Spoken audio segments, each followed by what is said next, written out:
Then I think we'll call the meeting to order at 8:03 on Monday, May 20th, the year 2024. And let's see, we'll start with consent agenda items. We've got some minutes from the May 6th, 2024 school board meeting. We have general fund vouchers and purchasing card transactions that request approval of general fund vouchers 181620 through 181848 and 292823 through 292857, and purchasing card transactions dated 3/21/24 through 4/20/24.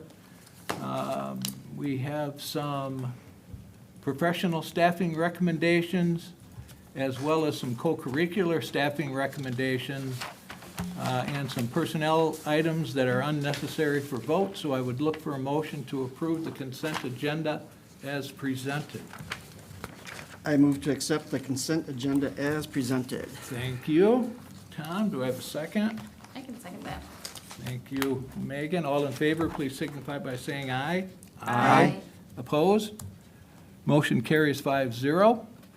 And then moving on, I believe we are at public comments.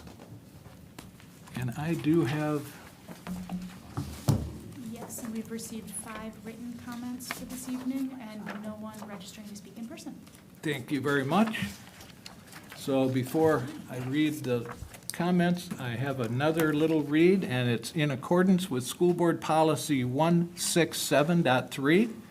The McFarland School Board welcomes public comment during regular meetings from individuals who are present at the meeting or who have sent an email to the board president or superintendent. Participants are required to register to speak upon arriving at the meeting, state their name, address, and any group affiliation before speaking. Address only topics within the legitimate jurisdiction of the board. Recognize that the board will not respond to comments during the meeting unless the item is on the published agenda. Limit their comments to under 5 minutes or 250 written words, and, of course, maintain decorum. So at this point, I will read. We have some email comments that we received. The first is from Ellie Kaiser. I'm in support of raising the pride flag. The colorful rainbow flag sends a powerful message that our LGBTQ+ community members matter. They are supported and they belong in our beautiful village and school district. This is also an important piece of our district's vision to be an equitable and inclusive community committed to student belonging, achievement, and growth. And who doesn't like to see a rainbow in the sky? Thank you for your time, Ellie Kaiser. Next is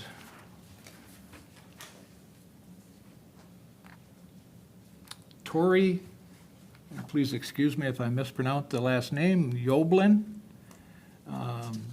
I'm a new mother looking forward to raising my baby girl in McFarland. It means a lot to me that the community we raise our child in values of pride, openness, diversity, and equity.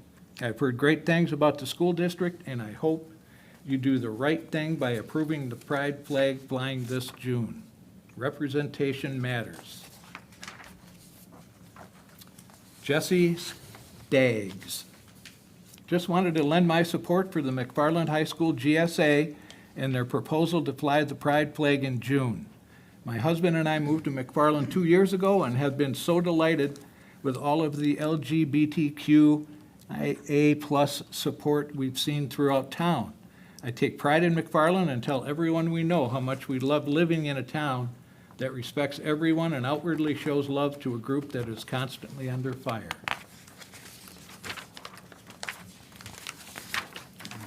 And last but certainly not least, Joanna Young.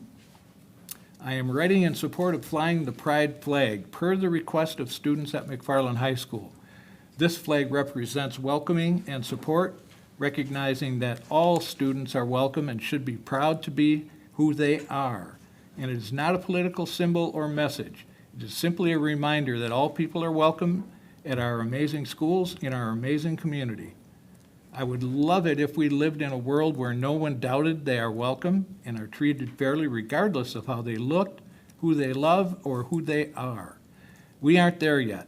So for now, let's remind everyone, especially kids, who may be feeling disregarded, disrespected, and unwelcome, that they are loved and belong right here in McFarland. Thank you. There's Oh, I do have one more. Yep. Sorry about that. Samantha Zlanga. I'm writing to express my support of the GSA proposal for the district to fly the pride flag in June. Visibility is critically important to those in the LGBTQ community. Flying the flag is not simply a celebration of identity, but a symbol of allyship and safe places.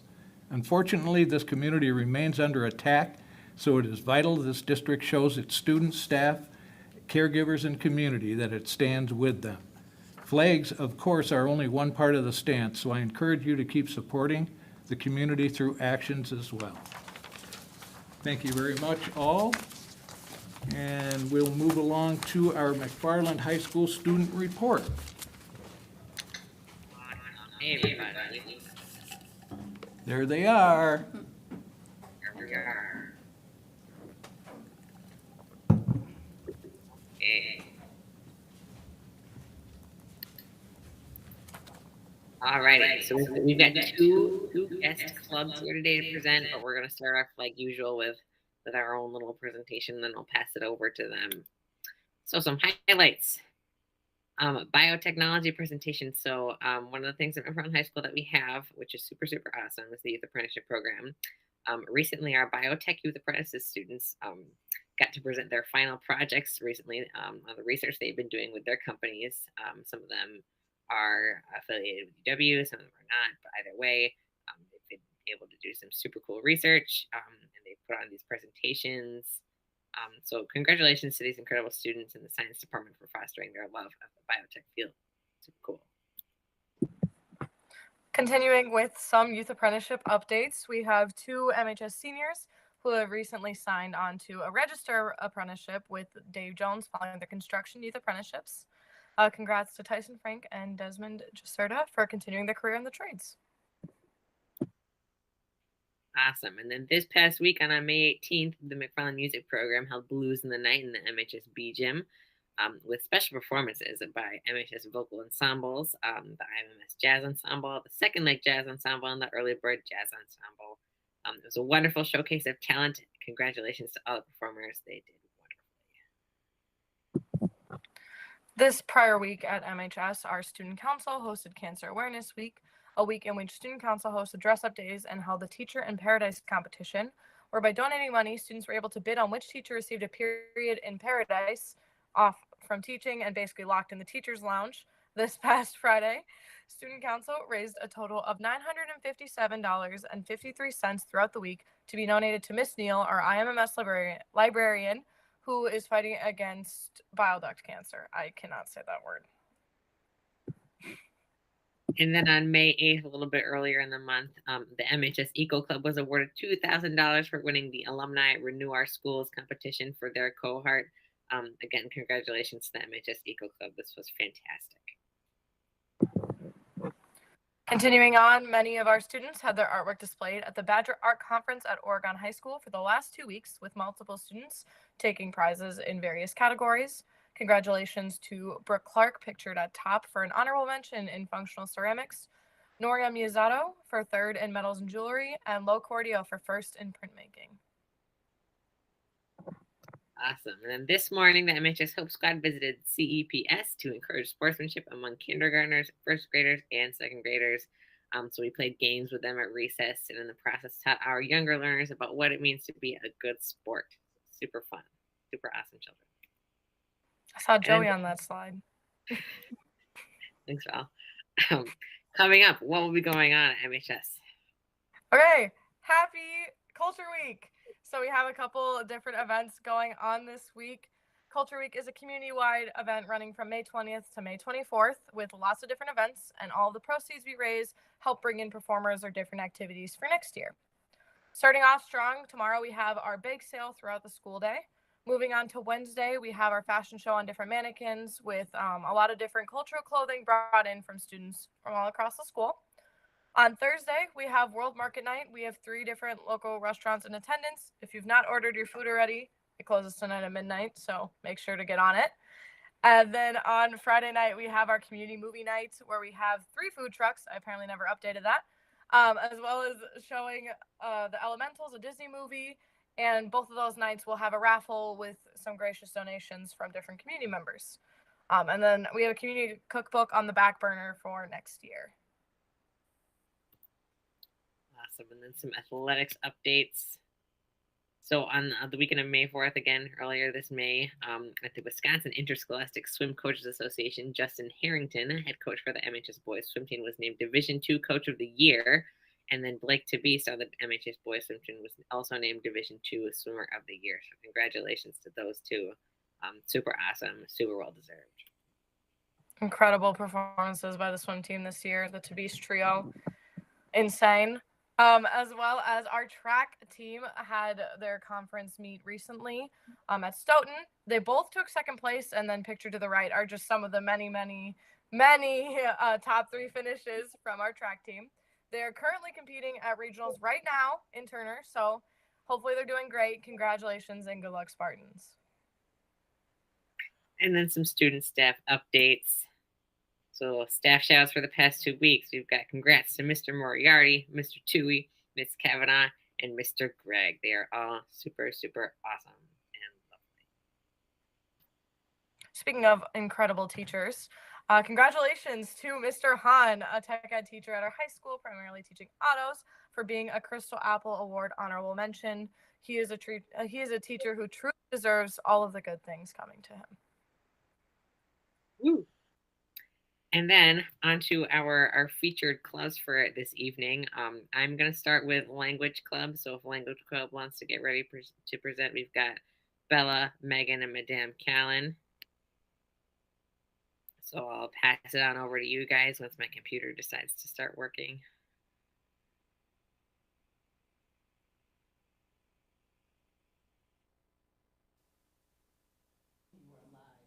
Hi. I didn't get the memo that I could go in or log in from home, so I'm here.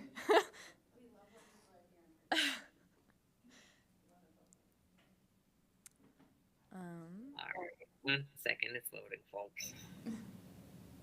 We're almost there. Thick Wisconsin accent to make it feel real. Mm-hmm. All right, folks, whenever you're ready. Hola. I'm Megan, and we represent the Language Club at McFarland. I'm the Spanish representative, so I'm in Spanish 5 right now, and that's me. I guess I'll let Bella and Madame Callan introduce themselves. Hi, I'm Bella. I'm the French representative, and I am also in French 5.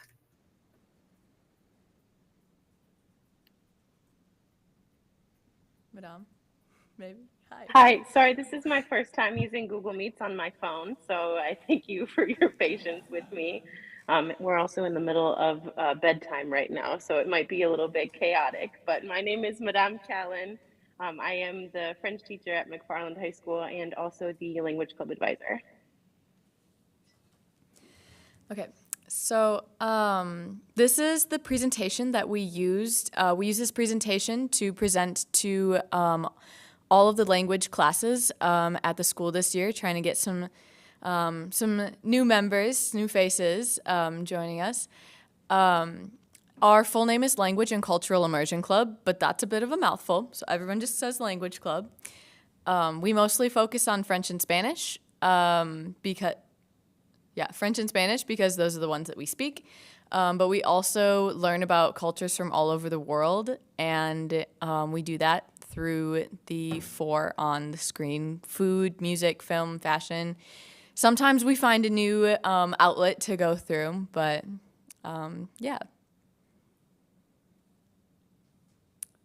we have a bunch of pictures in here. Bella, did you want to? I can, sure. So these are just a bunch of pictures of some of the things that we have worked on. So this is our mural that we did last year with the mural project. Then you flip to the next one, there should be some more. So here's some of the different projects that we have done with looking at different fashion from other countries. And so here you can see we made a craft of those and actually made some flip-flops that we learned about and their significance to a country in Peru. And then we also do this a lot through food. This is one of our favorite ways. And so we just try new recipes. We learn about foods from other cultures. And it's really fun because at the end, we do like a bracket style competition with the different foods. And we make the 2 foods at the end. So this year it was macarons and arepas. And then we've also done a couple of fun field trips, like going to the Henry Valley Zoo to practice our language skills.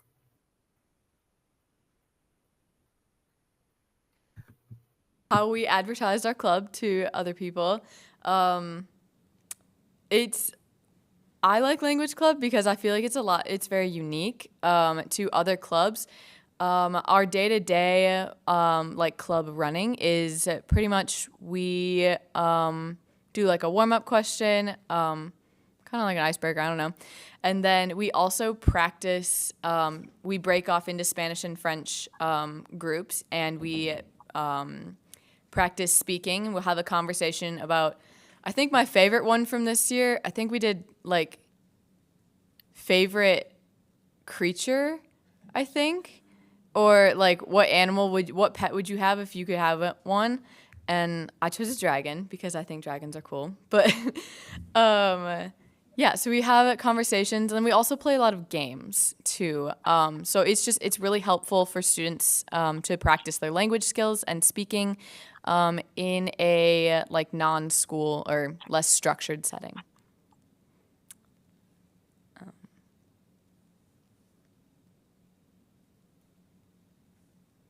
Yeah, so. It varies. We have, I don't know how many are on our emailing list, but to be a part of the club, it's very informal. So we try not to say like, you have to be there on this day and this day and this day. People come and go as they please. At the beginning of the year, I think we had around like 10 or so people coming regularly. And it dwindles as people like go to sports and things like that, or have other commitments. But yeah, leadership is right now is being passed down. Bella and I are both seniors, so we will be gone next year, which is very sad. But we're happy to pass it on to. They're not here, but it's. Lydia, I forget their last names, but Lydia and Rachel. Lydia is a sophomore and Rachel is a freshman. So we'll hopefully have them for a while. Did you guys have anything to add, Bella and Madame? I don't think so. I just kind of want to say that Language Club has been a really amazing club to be a part of. And it's added a lot of value and has really helped to give me an opportunity to practice my language skills in a fun way outside of school. I have nothing else to add. I think those 2 did a wonderful job. Good job.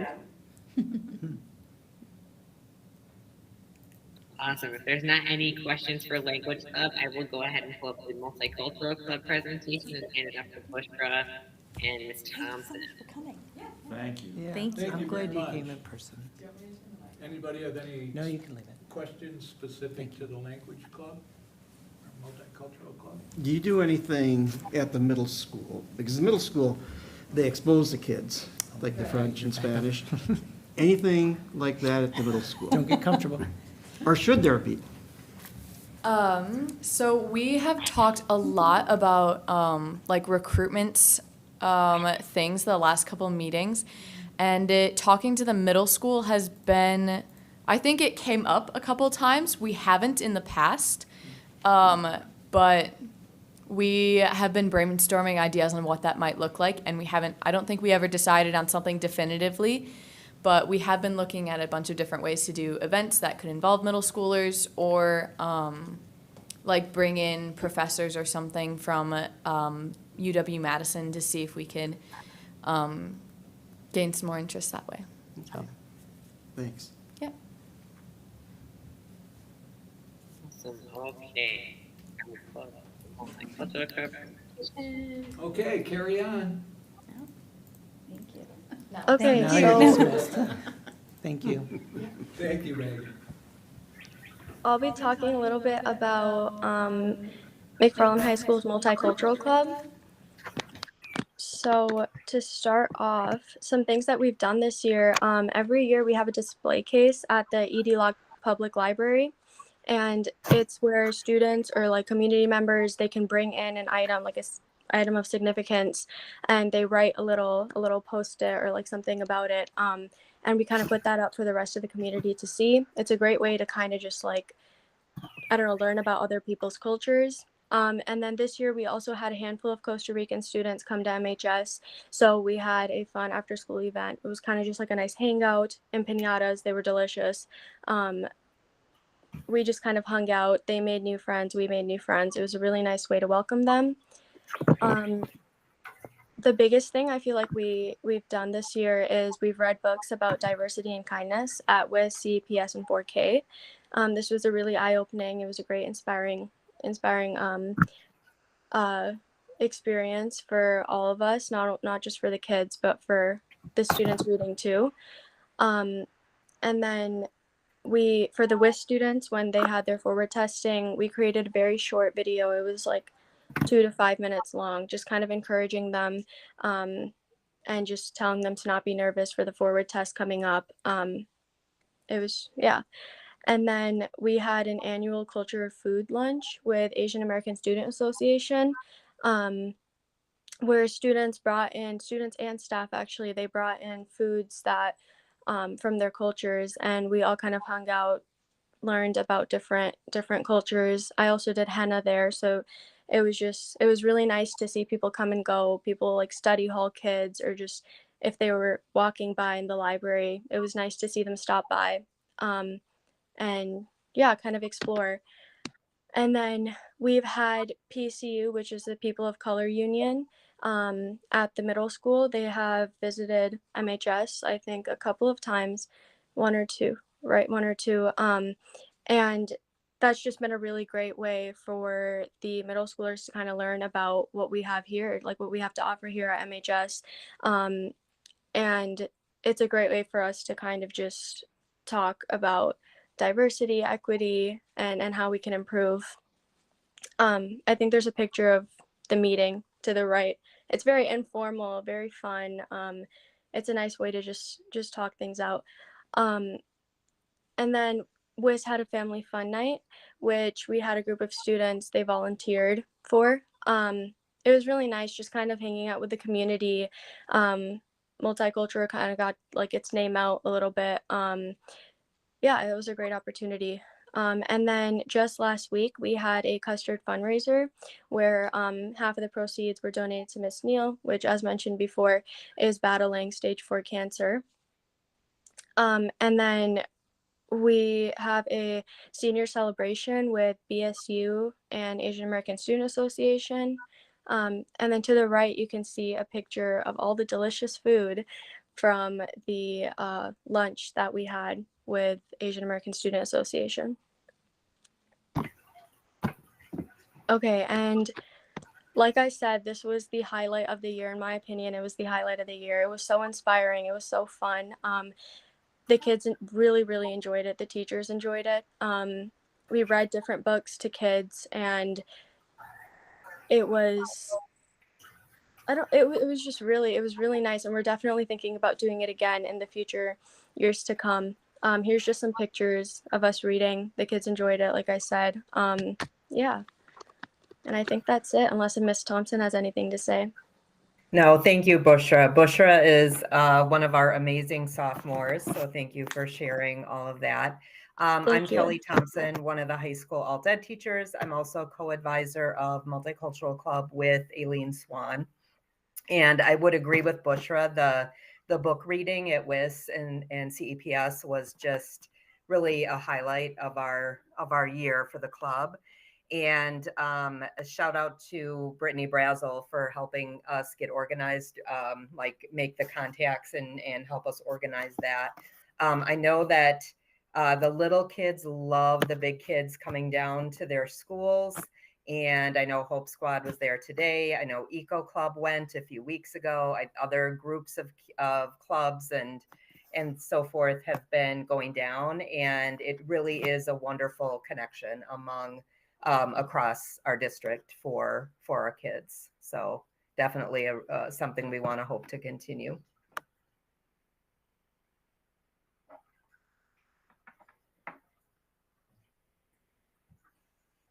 Awesome. Any questions from the board for our wonderful multicultural club? Yeah, I was just going to say that Kelly mentioned how the younger kids enjoy the older students being there, but I think the older students enjoy it as much. I think any kind of that cross, I want to call it generational, but certainly cross grades, it's just really healthy for everybody. So thank you so much. This is wonderful. You're absolutely right, Bruce. The older kids loved it as well. Very, very fun experience for them. That, as your presentations go on throughout the year, is that there's been so much of that interaction between the high school with the younger students, and I think that is, just phenomenal. I remember being in second grade and just being in awe of the fifth graders, so I can only imagine it's more so now. Joey, I would say that you'd have to change your intro a little, because when you went on, you said, our own little presentation. Little. This is a maximum presentation. It's phenomenal.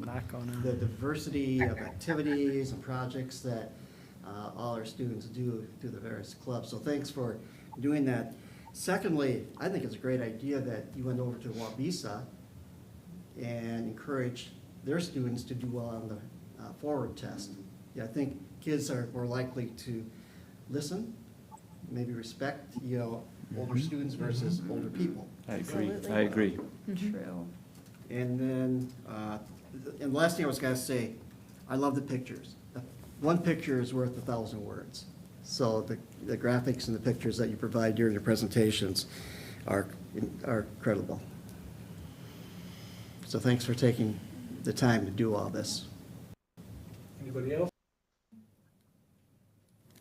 If not, I hate to be redundant, but boy, you guys do a great job. And it makes, people that sometimes you don't hear all the positive things that students do and that staff does. Society being what it is, they want to label people, but you folks are nothing but positivity and good things. Who goes out and raises $1,000, for an ill teacher? Just some of the things you do just are remarkable, and you make me proud to be a part of the district. You really do. Thank you very much. I think what you do on every school board basis is the type of presentation and the quality you present.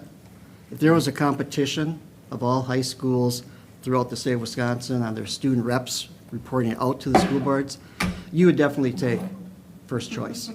You've So got thanks the again. Tom Mooney seal of approval. Oh, certainly. Can't get much better than that. What you do should be emulated across all high schools. That's our goal. That's really our goal. I think we really enjoy doing this. Good. Take over the world. All right. Thank you very much, everyone. Thank you so much. Thank you, guys. Thank you. Have a good night. Okay. Moving on, we'll do the high school Indian Mound, Wabisa, and SEPS 4K family handbooks. I assume, Aaron, this is yours. This is, yes. So we come to you, this is an informational item for the board, so no need to take action on this tonight. And really just wanted to share with you some of the changes that we're looking at So for the public's reference and for yours, especially with a new board member here with us, each year we update the family handbooks, and the associate principals lead this process, and they go through in painstaking detail every aspect of the family handbook with goals to make changes. Some common themes that you'll see in the proposed changes are that they're trying to make things more concise. They're also trying to align things more clearly between buildings. And so you'll see in their recommended changes several areas where they're moving something from a building section to a district section. And what that means is that they're making efforts to say, we all do this, so instead of having each building say it and maybe use a different word or something, we're going to put it all together and show our alignment. I'll walk through with some of the changes just that I think jumped out to me, and of course there'll be time if you have questions and if the associate principals want to share more, but just to really appreciate their detailed hard work. It's not glamorous, but I know families appreciate it. Much of it is updating links and updating language. I would say, I don't know a percentage, but the vast majority of the changes that you'll see are really what we would call technical corrections, not so much substantive corrections. Some areas that I think, due to the hard work, that you'll see some more significant changes are in relation to attendance. The group has really worked hard this year to align attendance practices and policies across buildings so kids and families have a consistent experience. And I've received a lot of positive feedback from all of you about that and from families. The behavior, including references to the progressive behavior response plan that they've worked so hard at, as well as bullying. And the forms that are using, the flow chart. Those things are major, more than year-long projects for this team of associate principals, and just so grateful for them and Lauren Arango, who has worked with them through that process, and Angie Burnett, our student services coordinator. You'll see some references to some of the updated things from human growth and development and trying to make things a little more concise in regard to safety. Others, policies have updated. Buildings have a lot of specific updates that are just relevant to some of their practices. Just things about, the middle school is no longer requiring a PE uniform, for example. When you look at, these handbooks, you will see there's a couple things that are listed as maybe works in progress. Mm-hmm. And I would say the majority of those, if not all of them, really fall around grading practices, particularly 6-12. Been working very hard at revising grading practices, and that is just an ongoing annual thing, but both the middle school and the high school have really focused in collaborating with staff on possible changes to those practices. So some of those are a bit unfinished because they want to use all the time we have with the staff in the last few weeks here before making some changes there. You'll see some changes to, kind of broadening some definitions with personal electronic devices and things. But overall, I am just so grateful for their work. There's things in my old job that I miss. And there's things that I don't miss. And so this is on one of those lists. So you can figure out which list it's on. So I'm really grateful for them, and I know they've done great work with that. So anything the APs would want to add? I mean, don't feel like you have to say anything. If you want to add something, you can. This is Brett. I would just appreciate, Aaron, your summary. That's really well said. And I would just echo the work that Lauren Arango did along with Angie Burnett with both the attendance work with the APs, also the bullying prevention work that has been done all year under the leadership of Lauren and Angie. And then also just this past summer, the work that all the APs, along with Aaron and Lauren, did with the progressive behavior response plan, that was really, it's been a 1.5 year journey. And it's been great to work together with the APs and also with Aaron and Brooke. I'm sorry, Aaron and Lauren and Angie as well. So it's been a true team effort. And I'm really proud of the administrative team, how we've become really unified over the past year through this work, but also just other projects that all the administrators have done. So it's a work in progress, but it's the right work. So that's just my quick thought. Any thoughts, questions, board members? I do have some. Sure. Let me get my glasses on. First of all, you have flow charts. They're tremendous. I mean, as a parent, you can exactly go down the flow chart, not only see what the consequence, what level it is, but it's a whole package right there. It's easy to find. There's a couple places where you refer the parents back to the policy itself somewhere. Can we do like a hyperlink? There's a couple places there that I can share with you later. Yeah, that would be great. And some of the links need some updating too. There's so many links in there. So yes, if you find a place where we didn't link something and should have, or the link isn't working, let us know. We try our best to take care of that, but there's a lot. And I have that written down. I'll just send that to you. Thank you. Yes, that'd be great.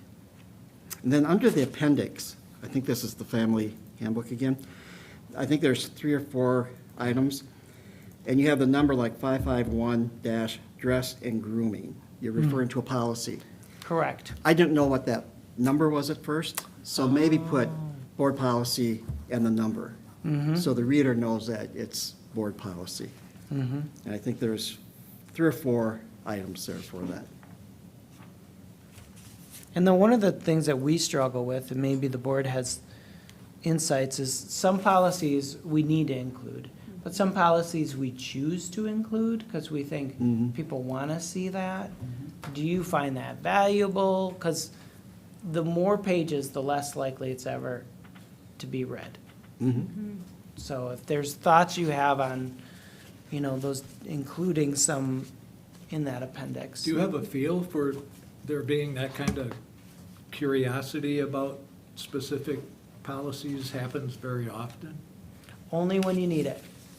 So if we call about a dress code issue, that's when you want to know the dress code policy. And part of the reason we put it in there is that we can say, well, it was accessible to you, you looked at it, and people sign off on reading the handbook at the beginning of the year. So what we try to do is include common things or things that we most often get questions or concerns about. But yeah, that's helpful. I think a good example would be the opt-out policy. Yeah, it says you can refer to the policy, but that would be a good place. I think where they could just link right to the opt-out form. Because I think it's more user-friendly that way. It's more immediate. And I actually did count the pages of each of those books, but I can't find them right now, so must not have been real important. You've got a couple notes there, it looks like. Yeah. Oh, I know. And credit to the APs and you, They're Aaron, amazing. because you have really compacted all the information. And I like the way you put the 4K 12 information together. There might be a couple other areas that can be placed in that family handbook. But anyway, just as a FYI, 4K has 10 pages, SEPS has 14 pages, WIS 11 pages, middle school 25 pages, and high school 16 pages. District 55 pages. Yeah. But that's where all the information shifted to. The only other suggestion I would have is the cover page for each building. Like we have Indian Mound Middle School, we have Conrad Yelvium Primary School. I was talking to somebody, and they didn't know what SEPS was. And I had to explain, well, that's Conrad Yelvium Primary School. So I don't know if you just want to put in parentheses the initials there, because we talk about SEPS, we talk about WIS, we talk about IMMS. Again, I think it's just another way to inform Yes. the readers of the handbooks.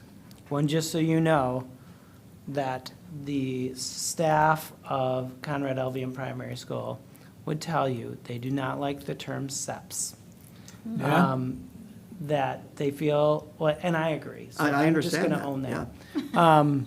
It sounds like you have some sort of illness or something, right? I mean, like I got a bad case of like Yes, sepsis, yes, right? yeah. So CEPS, but yes, I did. I watch a lot of Grey's Anatomy, sorry. That was one of the things. They focus so much on the details of those handbooks that I think the formatting those cover pages is something that is, something that we can do. Do you have a picture? Do you just have the words? So they're on it. And I certainly understand why you don't want to use the abbreviation, but then it's up to all of us, Yeah. educators and board, now to use And we say SEPs, because we use CE the SEPs all the time. I'm telling you. We just have to be consistent ourselves. I appreciate that. Thank you. I really want to just commend you for working on this consistency throughout the district. I think that's so important. And I do like the idea that it is a work in progress.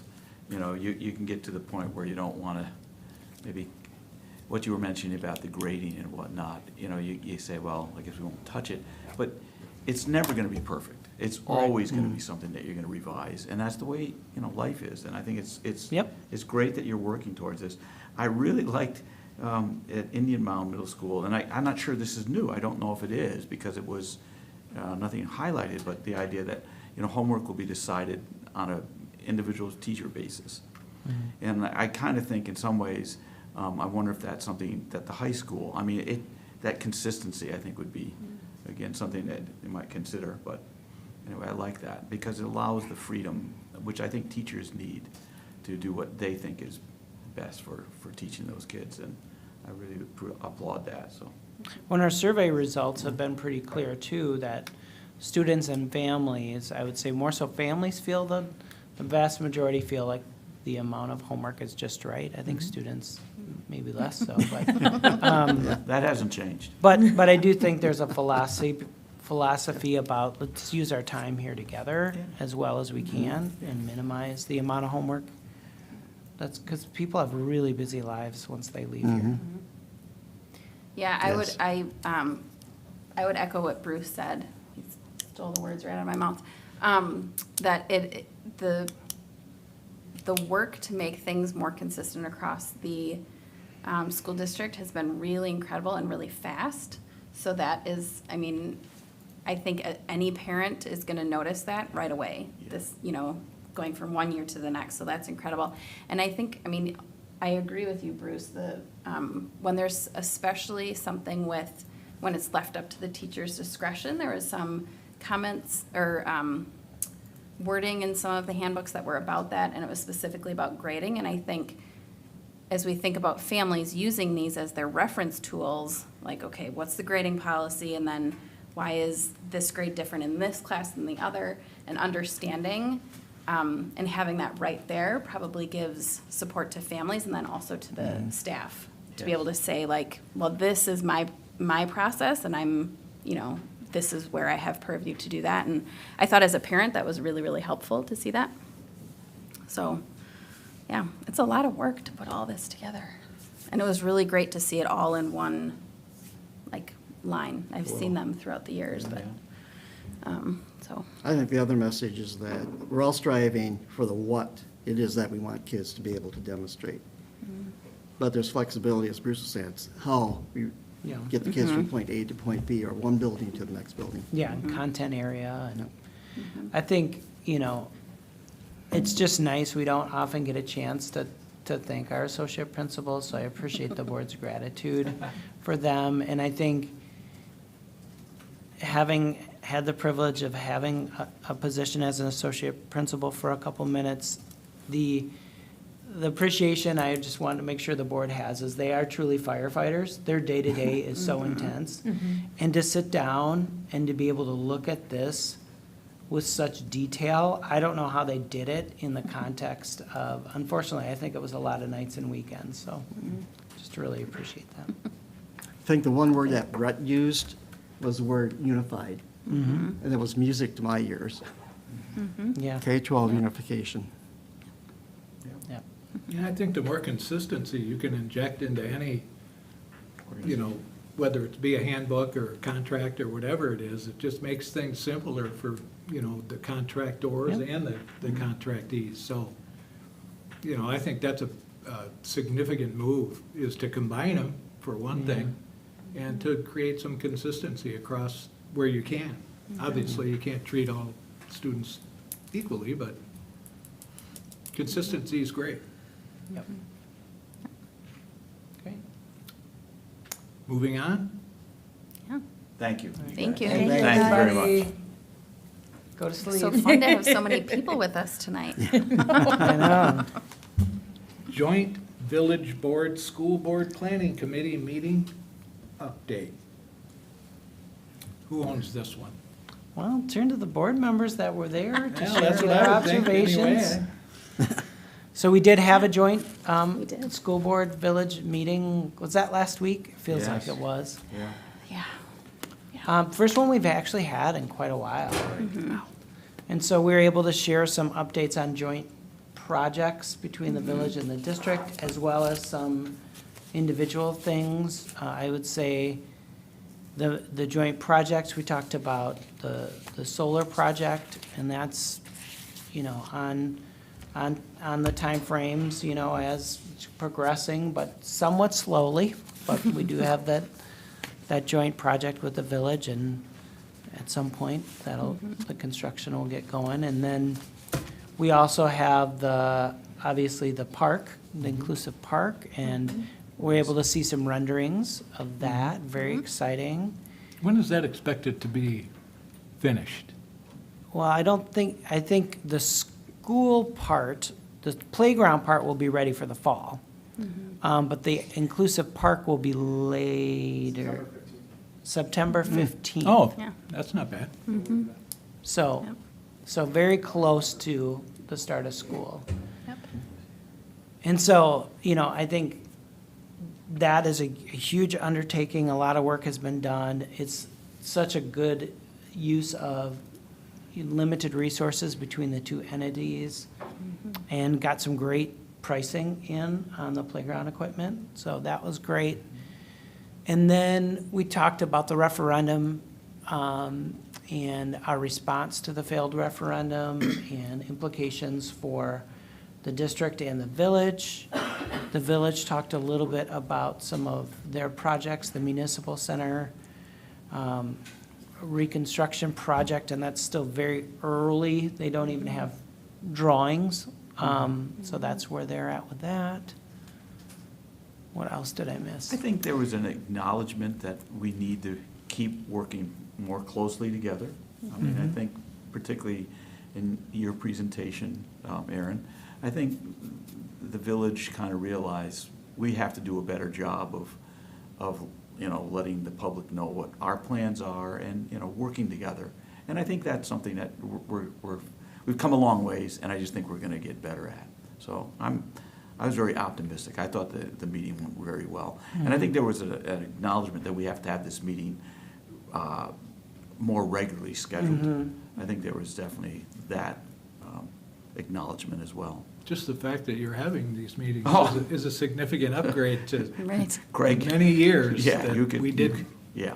But there's still a lot of opportunity to collaborate more and even just communicate more. Yeah. And I think we acknowledge that. And the important part to me about the commitment to have the regular meetings was, we kind of had that commitment before, but we really committed to having it, even if there isn't something specific on the agenda that we needed to talk about or update each other about, just so that, it's in those kind of open conversation spaces that more things come up. And having a standing agenda item, I think, is about future collaborations or other things that we want to talk about, going forward. So, I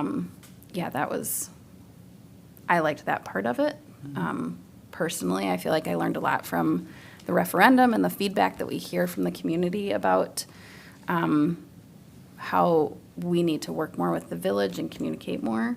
And so that's that was one of the reasons I wanted to stay on that committee, because I think there's a lot of opportunity there. So, yeah, I think you covered all of it.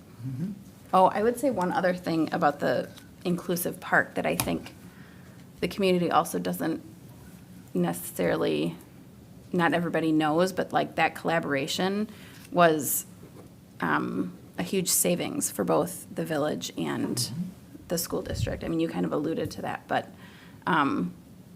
like there was need for parks in a very like within a block of each other on the village's side and then on the school's side, and it was coming together that saved both entities a lot of money. So I think that's just something to recognize. I don't know if Yeah, people know I that. would think most of you maybe have been down Flom Road past La Follette there, and they put a large playground in the Senate.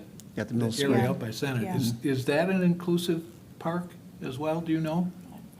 Because it's got some real differences. It looks like Yeah. it from the road. It does. Yeah. Take a look Yeah, at I the don't know. surface and the type of structures they have there. Yeah, I'm not sure. I think that's good that you point that out, Megan. You know, we needed to do something at Wabisa for their playground. right. That wasn't a choice. That was it was a equipment that was, getting close to disrepair. And so that was gonna happen. And it's just, it's nice that we can partner together and share that resource. And it takes many years to get as far as we have through the hard work of, Jeff Mahoney and the village, Matt Schenke. Yeah. And I would suggest that since September 15th is the timeline for it to be completed, with the community festival just a week after that, Oh, yeah. I mean, this park is something to be celebrated. And that would be a good time to highlight it, at least publicize it at the community festival, because we have so many folks that Yeah. attend that. So if any way point. that they can bridge those two things, that would be great for the community. Yep. Agreed. Yeah. Okay, WEVA update.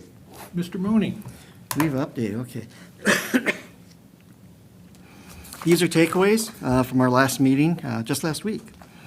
WEVA continues to work with state legislators where they would permit WEVA students to take the state forward testing virtually, hopefully by next spring. What this will result in is an increased number of students taking the exam, because right now they have to travel away from their homes. There's going to be, I mentioned before, 3 graduation ceremonies as part of the WEVA plan in a couple weeks, and there'll be a sign language interpreter present at all 3, which is nice. The board approved the WEVA 24-25 budget. The starting salaries of WEVA teachers are now similar to the average beginning teacher salary in the state. So they've gotten that far now. There's a higher retention rate and lower turnover rate of staff. Staff can spend up to $1,500 annually for education expenses. And the total budget for WEVA is $30,000, and they've never come close to that. Really? But you have to remember, all their teachers are spread out, Yeah. so they aren't close to anything. There's an increasing number of apprenticeship opportunities for juniors and seniors, especially with WEVA Connect, DCA Connect up in Green Bay. Student achievement growth goals are now met by 95% of their elementary and middle school students. I can't tell you what the growth range was, but they have met that. Parents of high school students who ghost their child's teacher when they try to contact them about conferencing with them probably result in student withdrawals due to that lack of engagement by the parents also. 2 status reports were given. One was provided by the Staff Advisory Council that focused on a listening session with a focus on open communication, planning, and prep time. It's so different, when staff are virtual out there versus in the building, but they still need that time.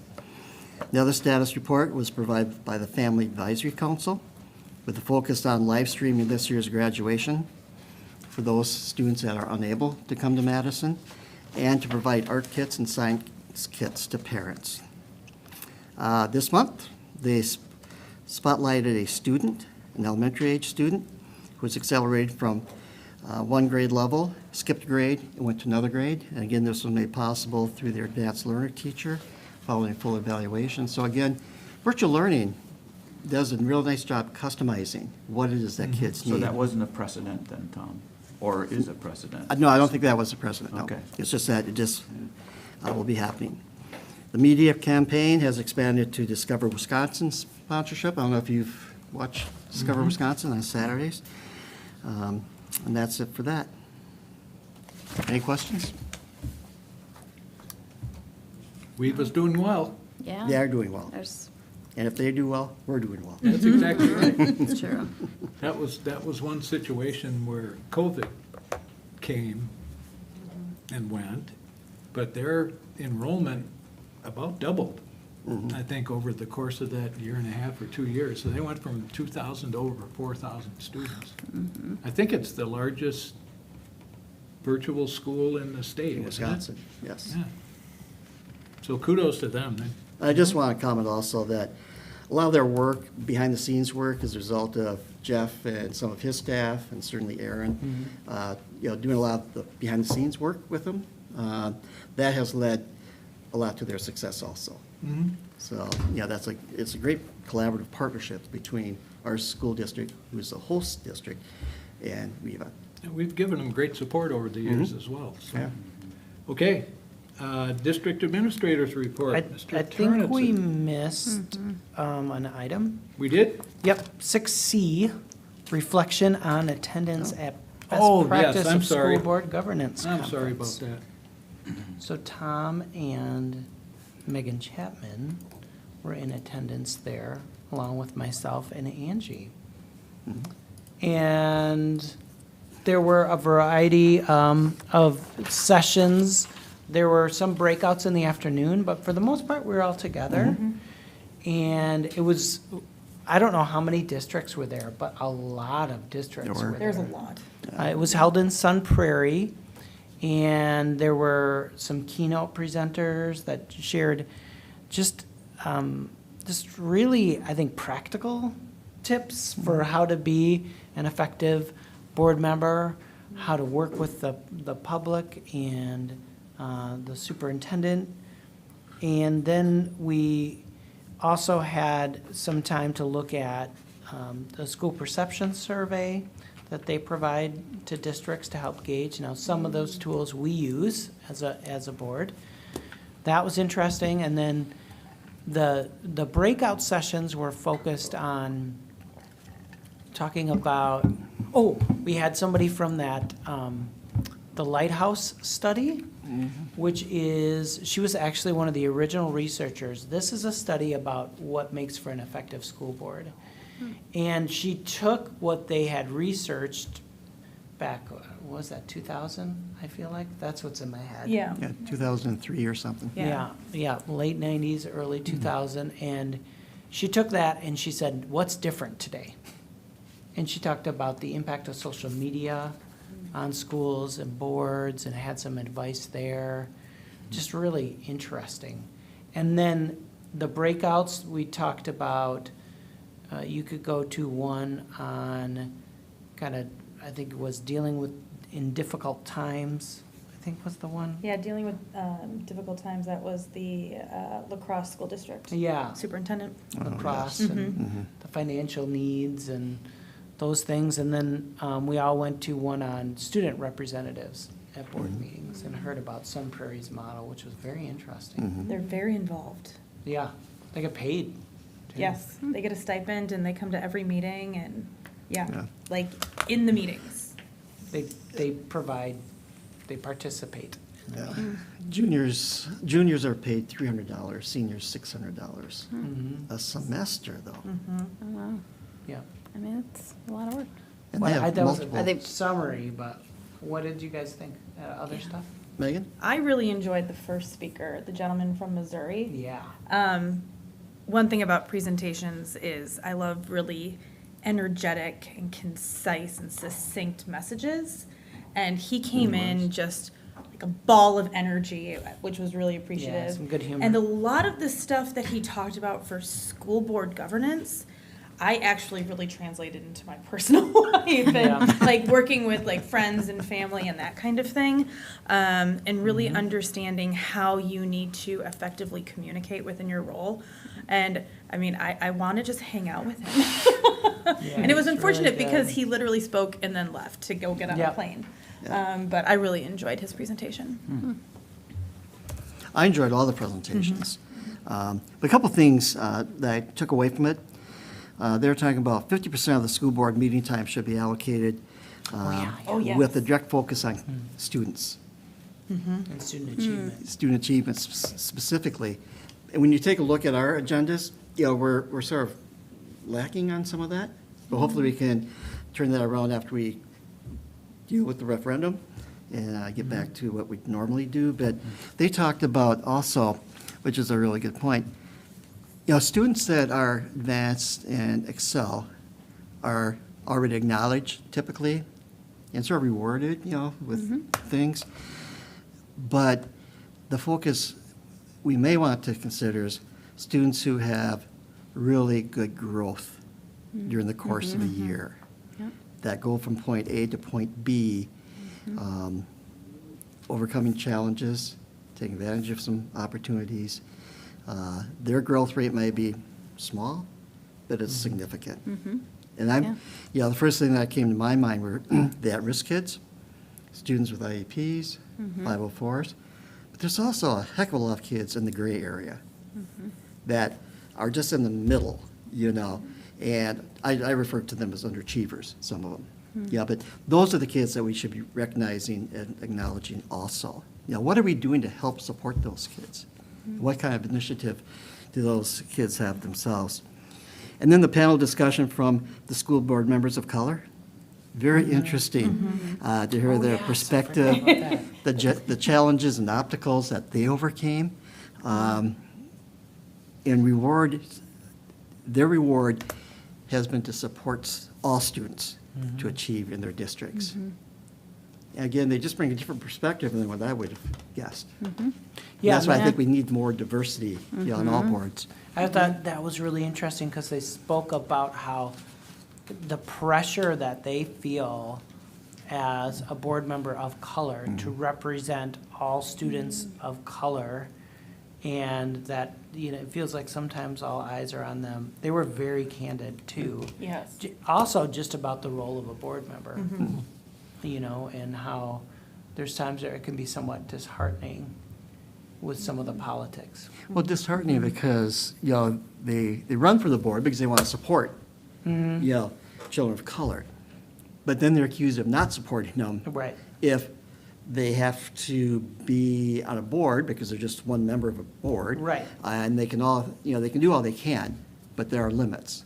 But then they're criticized for not going all the way.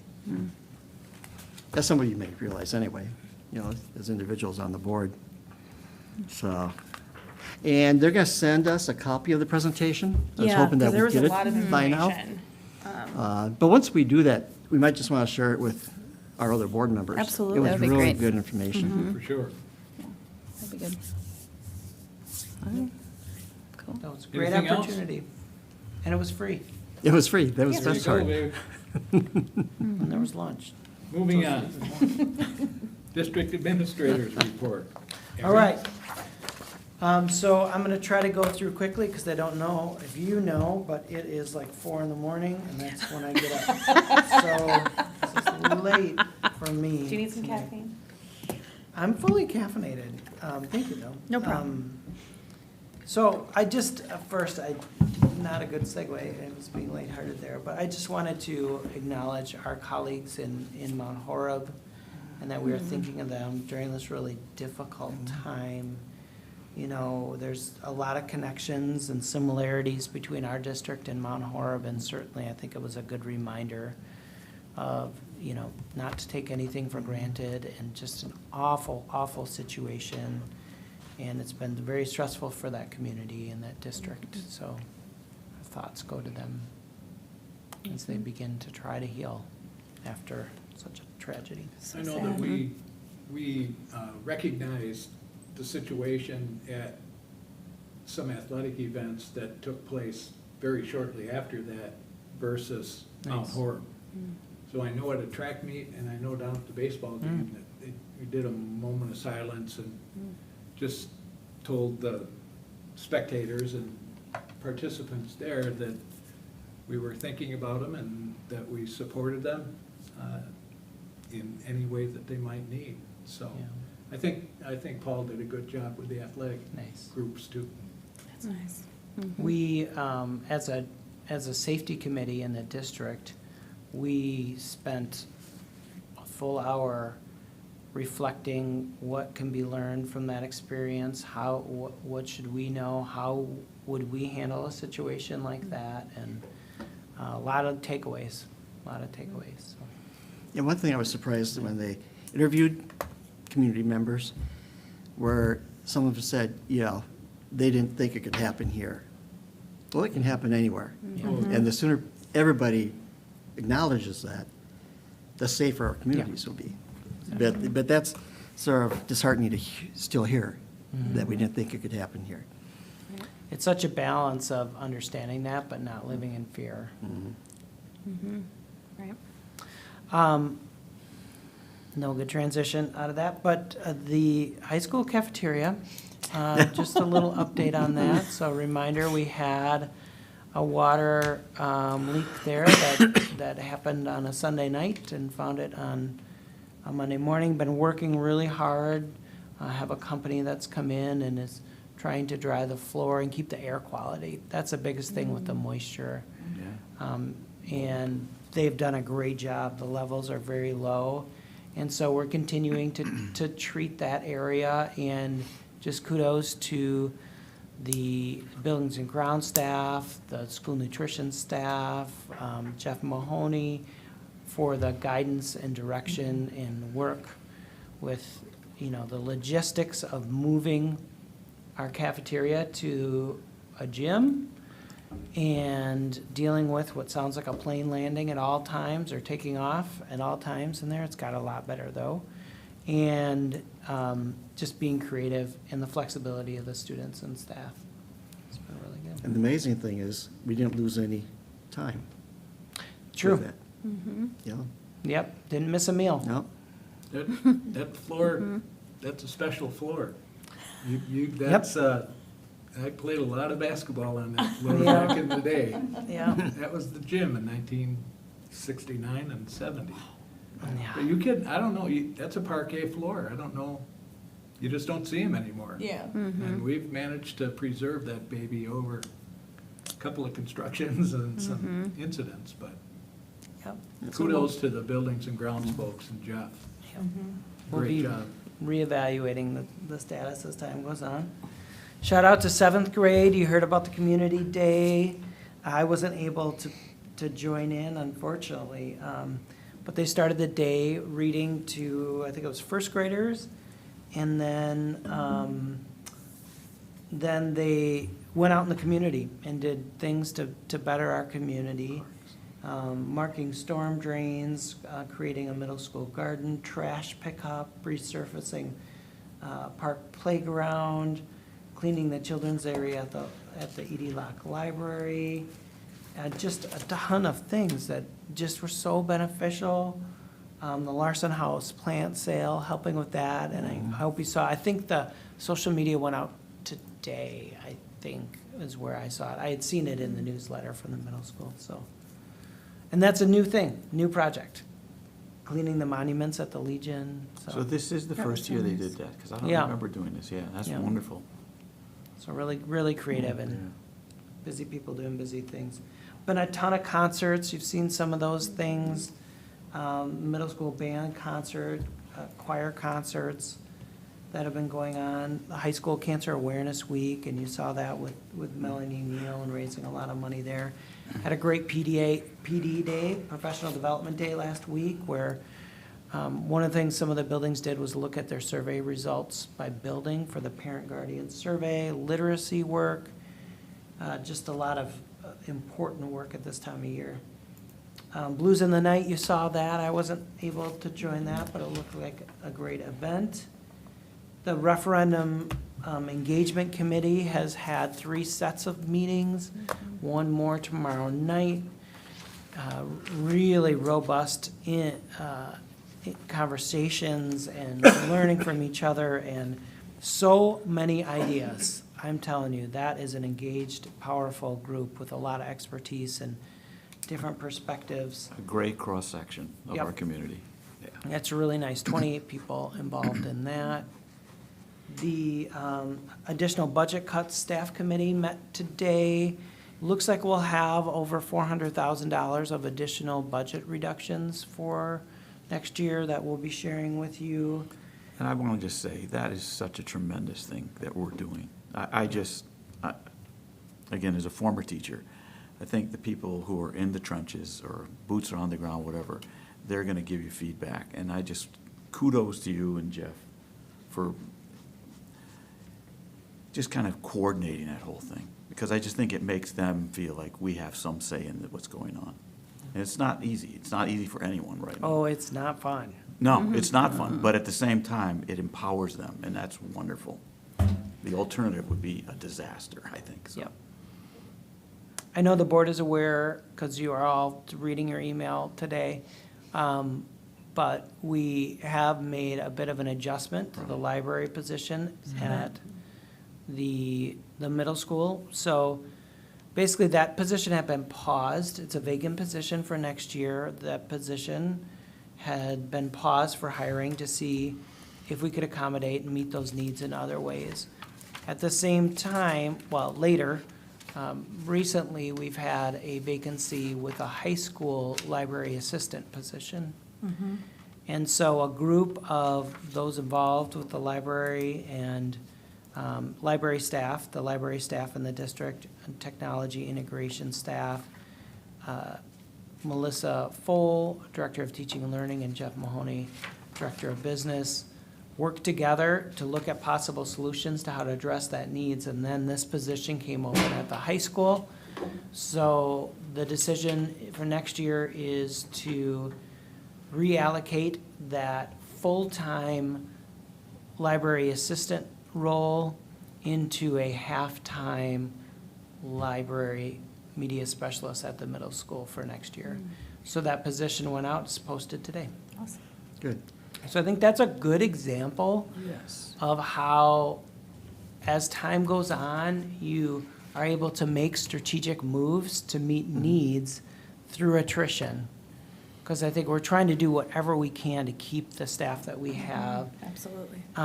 without laying anybody off. So, you know, I really appreciate their creativity and flexibility. And it's still going to be additional work on other people because you're replacing a full-time librarian, library media specialist with a half-time, and that's not easy. But I was wondering how you're going to do it without doing some type of replacement. So this is a step forward. Tremendous. Yes. I appreciate the creativity and the flexibility, especially, I would say, you know, kudos to the high school who is taking an existing position and part of that decision. So I'm very grateful for Sheila, especially all she's done in the last few months to help the middle school. So just I don't have pictures for you. We'll save our time on that. I'll say some upcoming events and then the board can jump in with any other recognitions. Right now, well, it's probably over by now because it's 3 a.m. The orchestra concert should be done. Sorry. Was that a It is sixth somewhere. grade orchestra concert? No, this one I think was 8th grade through 12th. Because I asked my sixth grade grandson today when his concert was, and he said he had no idea. Well, that might also be true, but you saw about Culture Week. Senior exit interviews are coming up at the end of the week. High school bands concerts on the 29th, 6th grade band concert on the, must be the 30th. Wabisa Olympiad's coming up. June is National Safety Month, LGBTQIA+ Pride Month, National Dairy Month, and we'll be here on the 3rd for another board meeting. Any recognitions the board would like to share? I'm sorry. No, go ahead. Kudos to the boys baseball team for winning against Reedsburg last week. Very exciting. And I understand they're playing in Monona Grove tonight. I think they switched that to here because Monona Grove couldn't play on their field. Oh, 'cause Cooper went to that game. I I stalked him on Life 360. I think it was, I don't know what he was doing then, but either way, they're playing tonight, so. Yeah, He's that's dying great. right now. Nice. Thanks for mentioning that, Mom. Exactly. I was also gonna just give kudos to the referendum advisory committee and Aaron and Jeff, because it's, there's so much to say about it. I'll try to be brief since it's 3:00 in the morning. But it is really engaged, as Aaron said, and I think my biggest takeaway is that everybody in there is working really hard on how to figure out to get what the schools need without compromising our education. We were already a district that was running really lean. So there's going to be compromises in some of the quality. I mean, our people are gonna work so hard to not have that happen. But it's just a really interesting thing to hear everyone talk about their ideas and their takeaways and what their circles of friends are talking about and how, you know, it's really come down to how do we help educate the public about how this all works. And it's not fun. No. It's I daunting. agree, it's not fun. It's hard to sit in there and know how I feel about public education and know that we really face such hard decisions. And knowing that not everybody can do that. You know, I would give up all sorts of things to be able to do what we did, to make the first referendum pass, but not everybody can do that. So it's just, I'm really grateful that they're all committing to all of that work. And then there's, you know, another little couple meetings planned for the summer. And so really just to let the public know that there is so much work going into it and that people are, you know, like, we're hearing you and we're gonna figure this out.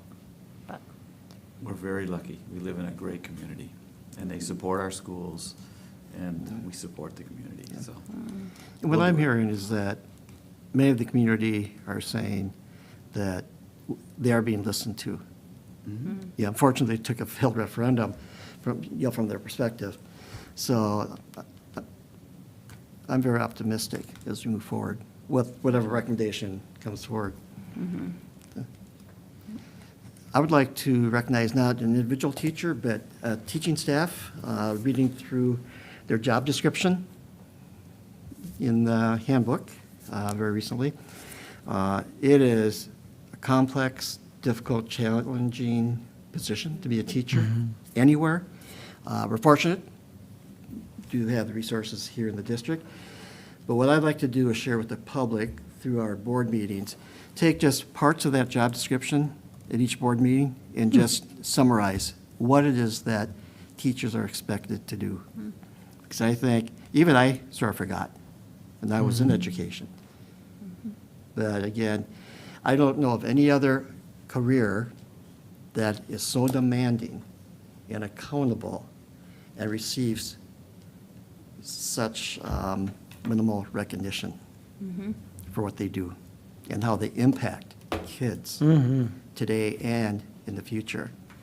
We all have to remember that the scientists, the physicians out there, the brain surgeons, it was teachers that got them to that point. That's right. K through higher education. So we just, you can't forget that. We have to keep accentuating that point to all the stakeholders out there. And that's why we have public education. Well said. Anything else? Okay, moving on. It appears though we're in our action items now, so the first is action on 2024 2024-25 process to select student representatives to the Board of Education. Per policy 0141, annually, the school board shall approve the selection process established by the high school administration and the student council. If you agree with the plan presented by high school administration, the following motion. Would somebody, I'm looking for a motion for approval. I'll move to approve the selection process for the student representation at board meetings as presented by the high school administration and student council. Thank you, Megan. Do I have a second? I'll second that. Megan? Okay. Did we? Any other discussion? Just for the verbal record, so Fessler. Fessler's seconded made by the motion. Chapman, correct? Yes. Oh, Chapman? Yep. Okay. Discussion. Yep. Thank you. So just so the public knows, the proposal is to continue using the Connect Club that does the current presentation, but also with including some student council leaders and leaders from other clubs and groups. I think we have a great model. Yeah. That's going well. We are losing some great Connect Club members, so difficult shoes to fill. Yeah, big shoes. Anything Yeah, I would else? say, why change the process when this one is optimal? Yeah. Just as evidenced by our high school report. board Exactly. meeting. I would- Anything else? I would just say I would still love to see a middle school Oh, yeah, I representation. forgot about that. You did mention that. That's a very good point.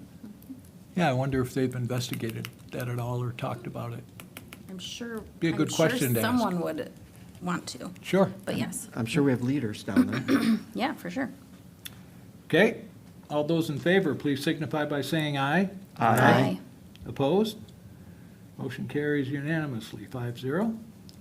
Next is action on 2024-25 McFarland School District open enrollment applications. We must notify open enrollment applicants of whether or not we have accepted their applications. At this time, we seek separate board approval for each exhibit as listed below. I would look for some motions. I'll make a motion to move to approve students listed on the attached exhibit who requested attendance at the McFarland School District. Thank you. Do I have a second? I can second that. Discussion? Hearing none, all those in favor, please signify by saying aye. Aye. Opposed? Motion carries unanimously, 5-0. Look for another motion. I move to approve the denial of students listed in the attached exhibit who requested attendance at the McFarland School District. Do I have a second? I can do that. Bruce, thank you. Discussion? Hearing none, all those in favor, please signify by saying aye. Aye. Opposed? Motion carries unanimously, 5-0. And one more time. I will make that motion. I move to approve the students listed in the attached exhibit who requested attendance outside the McFarland School District. Thank you. Do I have a second? I can second that. Megan? Thank you. Chapman? Discussion? Hearing none. All those in favor, please signify by saying aye. Aye. Opposed? Motion carries unanimously, 5-0. Can I just make one little quick point? Certainly. Just want to thank especially our district registrar, Emily Broom, for all of her work on this. It's a ton of work putting it together. The report that the board is looking at, we can't share with the community because it has confidential names on it. However, it's really clear, well done. What I will share with you is, I think it's important for the community to know that we had 74 applications in and 18 applications out of the district. So that's a sign of a district where people want to be. And I will tell you, if you look further in your exhibit, they list where the students who are applying out are currently attending. Most of those are 4K. And then the rest, nearly all of them have never stepped foot in our district. So they're just people that were somewhere else, right, and family moves here. So I think it's a really good sign. That's one of the indicators of a successful district. And that's, oh, go ahead.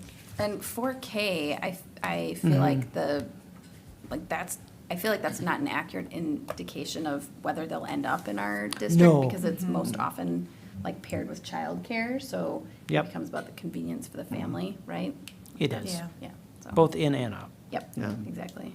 I think the clarification that you provided, Aaron, is really key for the community to understand, even though we had some requesting out, there are circumstances that resulted in that.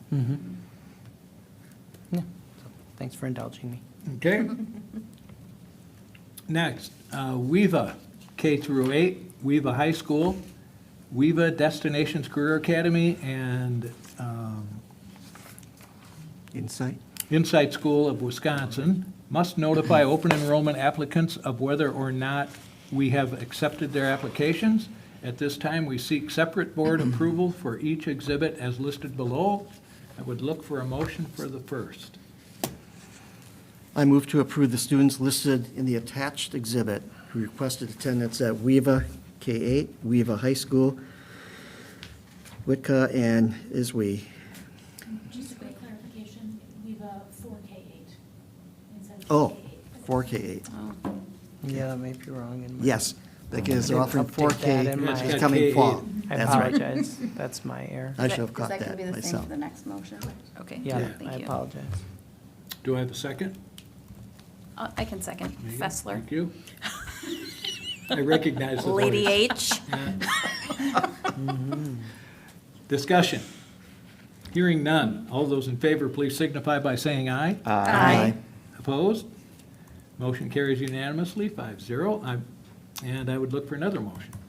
I move to approve the denial of the students listed in the attached exhibit who requested attendance at WEVA 4K through 8, WEVA High School, WITCA, and ISWE? Insight School. Insight School. School of Wisconsin. Do I have a second? I'll second. Bruce, thank you. Discussion? Hearing none. All those in favor, please signify by saying aye. Aye. Opposed? Motion is carried unanimously, 5-0. Action on open enrollment reversal process. Administration is requesting board approval for the district administrator or his or her designee to reverse open enrollment approval, denial decisions based on updated data related to expulsions, wait list, and special education status. If you are in agreement, we'd look for a motion. I move to approve the 2020, nope, wrong one. I move to approve the district administrator or a designee to reverse open enrollment approval or denial decisions based on updated data related to expulsions, waitlist, and special education status. Thank you. Do I have a second? I'll second. Tom, discussion? What is the drop dead date then, before you have to make the final determination? Those things can change throughout the course of the year. Throughout the year, okay. So I'll give you an example, like special education status is one where I've seen it in mid-year. So our open enrollment has certain numbers based on our ability to serve open enrollees that have disabilities. If someone is identified as open enrolled in and is identified with a disability while here, we may not be able to serve them anymore. Okay. And then they end up, that decision gets made at the time. So they Which actually- opens up another spot Yeah. for those students to come in, yeah. Yeah. So is this coming up because we don't have a policy that addresses this particular No. piece, or what? Kind of what it says is you just approved the open enroll in and out, Yep. but know that those can change based on just These things. just these factors. Yep, and so basically, we're saying we don't have to approve based on these factors. We're Yeah, you're designating you entrusting me to make those adjustments during the course of a year. Okay. Anything else? If not, all those in favor, please signify by saying aye. Aye. Opposed? Motion carries unanimously, 5-0. Action on 2024-25 Employee Handbook. Administration, in conjunction with the Support Staff and Professional Staff Employee Relations Committees, recommends approval of the revised 2024-25 Employee Handbook, which is a combination of the previous support staff and professional staff employee handbooks. I would look for a motion to approve. I'll make that. Thank you, Bruce. Do I have a second? I'll second. Thank you, Megan. Should I read you the? Discussion? I could just share some things, I think, for the public to know. I think this is kind of old news for the board a little bit, especially some of you serve on those committees, but I wanted to highlight some of the changes for you. So the Support Staff Employee Relations Committee and the Professional Staff Employees Relations Committee have met together all year. And during the course of the year, we actually review recommended handbook changes. Some come from staff, some come from administration, you know, sometimes a combination of things, and often they're things that we've been talking about for years and just getting to the language. And so what you have in front of you, the recommended changes, have been vetted not just by those groups, but they've been sent out to staff in a survey for feedback, which then the group analyzes and makes the changes that you see before you. So the biggest thing that you'll see as a change is one handbook. So we currently have a support staff handbook and a professional staff handbook. There's one handbook. It does have different sections if something only applies to certain staff. But the areas where they're common, they are common. Thank you to Angie for the laborious task and tedious task of putting those things together. Long overdue. A ton of hard work, but it is something we're really excited about. And we're going to become a model, I think, from a lot of school districts. I'm hoping so. Potentially, yeah. It's amazing what you guys have done. Although we did look at some models, too. Yeah, I know. I know. So thank you to our friends in neighboring districts. The other thing is that there were some changes made that I just want to point out, because I just think it's good to kind of have this in your mind before you vote. The sick leave, really looking at opening up when sick leave can be used to include if you have emergency childcare needs. Talked a lot about leaves of absence. When staff take unpaid leave, that after 5, staff are responsible for the daily costs of their health and dental benefits due to the cost that's encumbered by the district. We talked a bit about just anytime you can notifying us of your personal leave in advance, ideally 5 days prior. The biggest changes, I would say, just structurally, were with the professional development process that applies to professional staff. That whole section had a separate committee that worked on those changes to revise and simplify the system, but more importantly, the communication about how staff can earn what we call points, professional development points, to progress on the salary schedule. Co-curricular contracts, a lot of it was technical corrections, but a few substantive corrections. We also talked about additional duties, just provided clarity to staff about when staff are compensated for additional duties outside of their contract and when they're not, and how, because that's a question we've often gotten. That was a huge undertaking. Added that staff are now compensated for attendance outside of their school hours for individual educational plan meetings, IEP meetings. Salaries, technical correction there. We do have some things we're looking at for the future. Throughout the year, we've studied whether we should move to a more flexible paid time off system. There's some financial implications for that work that would require a significant study in order to know if that's a viable option and what the impact would be to our staff. At this time, given the failed referendum, we've paused that work. We don't feel like we can financially justify moving forward with that study today. And everybody's on board and understanding of that. So those are the primary changes in front of you today.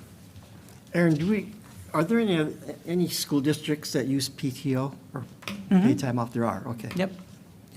There are some that are trying it in the area. Not so many in our local area, and there's some that have more flexibility. So we were really looking at just providing more flexibility in terms of personal time that people could use versus sick time. And we had some progress, but we needed to study it. That's where we were. Did we have significant pushback on that, you know, folks would come to their supervisors and such?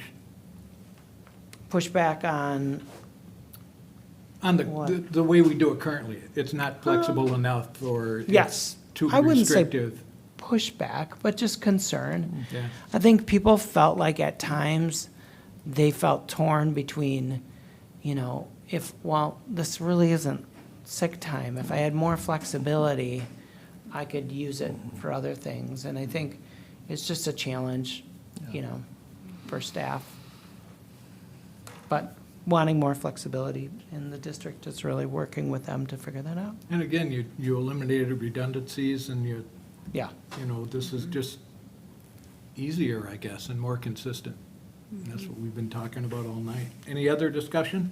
I would say that the chart that you put together and the proposed changes, the support staff, professional staff, the rationale, the staff feedback, and the CSERC discussion was very helpful to me, particularly staff feedback. Yeah, you have, you categorized as love it, can live with it, or further discussion needed.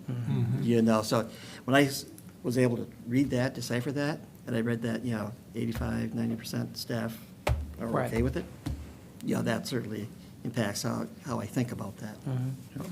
And I would thank you for sharing that. And I would say their feedback really did inform that the group, especially there were sometimes we could make a small language change because we could tell from the comments there was some confusion or, you know, things like, how do you define family? Well, let the staff member define a family. I don't want to define who's your family for you. So things like that I think really helped us move forward. So thanks for noticing. Thanks for doing that, getting that feedback. That's amazing. Yeah, it was I that. love it. Yeah, it was really. It's unbelievable. I mean, it's just another example of the process that we continue to see you use with all of the big process changes that we're doing, or you're doing. But that document that you're talking about, Tom, really drove a lot of the agenda and discussion.